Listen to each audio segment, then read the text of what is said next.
उत्तर प्रदेश में एक बार सियासी सरगर्मी फिर से तेज हो चुकी है। एमआईएम पार्टी की एंट्री से तमाम राजनीतिक पार्टियों की धड़कनें बढ़ी हुई है और एमआईएम पार्टी के एक दावे के मुताबिक उत्तर प्रदेश में 1 करोड़ की सदस्यता पूर्ण हो चुकी है।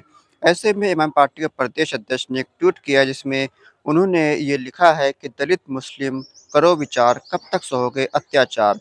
ये ट्वीट इस मायने में भी ज़्यादा महत्वपूर्ण है क्योंकि इसमें बहुजन समाज पार्टी की मुखिया मायावती जी को भी टैग किया गया है और उनके भतीजे आकाश आनंद को भी टैग किया गया है। इसके अलावा बैरिस्टर असदुद्दीन ओवैसी साहब को भी टैग किया गया है। तो कहीं न कहीं सियासी समीकरण एमआईएम पार्टी और बहुजन समाज पार्टी के बीच गठबंधन की चर्चा तेज चल रही है, उसको कहीं न कहीं एक ज़ोर मिलता हुआ भी नज़र आ रहा है। क अंदर खाने एमआईएम और बीएसपी के बीच बातचीत चल रही है गठबंधन को लेकर, लेकिन अभी कोई बाहर तस्वीर सामने निकल कर नहीं आई है।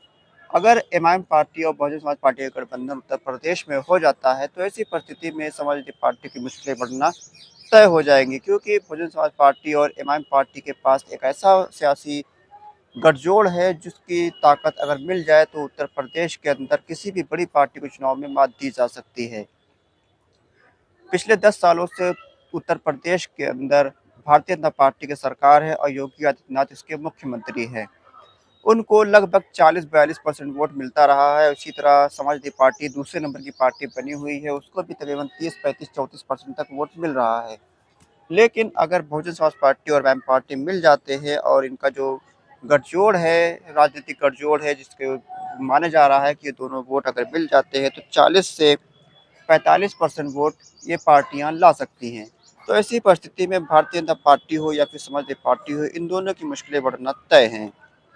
लेकिन अब तक गठबंधन की कोई ख़ास जानकारी निकल कर सामने नहीं आई है। कभी-कभी बीएसपी की तरफ से ये कहा जाता है कि उसकी पार्टी अकेले चुनाव लड़ेगी, तो कहीं न कहीं दूसरी पार्टियाँ ये कोशिश करती है कि बहुजन समाज पार्टी के साथ गठबंधन कर कर आने वाले विधानसभा चुनाव में उतरा जाए। लेकिन अभी तक कोई गठबंधन की ख़ास जानकारी निकल कर नहीं आई है। इमाम के प्रदेश अध्यक्ष की तरफ से इस तरह का ट्वीट करना कहीं न कहीं ये ज़ाहिर करता है कि इमाम और बीएसपी के बीच गठबंधन की बातचीत ज़ोर पर लगी हुई है। हालाँकि पिछले विधानसभा चुनाव में भी एमआईएम और बीएसपी के बीच गठबंधन की चर्चाएँ थी, लेकिन लास्ट टाइम में गठबंधन नहीं हो पाया था। अगर इस बार गठबंधन हो जाता है, तो ऐसी परिस्थिति में सियासी समीकरण उत्तर प्रदेश के बदल जाएँगे, लेकिन अगर गठबंधन नहीं होता है, तो कहीं न कहीं यह बात तय मानी जाएगी कि जो चुनावी जो नतीजा है, वो कहीं न कहीं भारतीय जनता पार्टी को फ़ायदा पहुँचाता हुआ नज़र आएगा। समाजवादी पार्टी भी इस परिस्थिति में नहीं नज़र आ रही कि वो भारतीय जनता पार्टी को चुनाव में हरा सके। लेकिन सियासत है, कुछ भी हो सकता है, कोई भी पार्टी जीत सकती है, कोई भी हार सकती है। अंत तक इंतज़ार करना होगा किस पार्टी को जीत मिलेगी।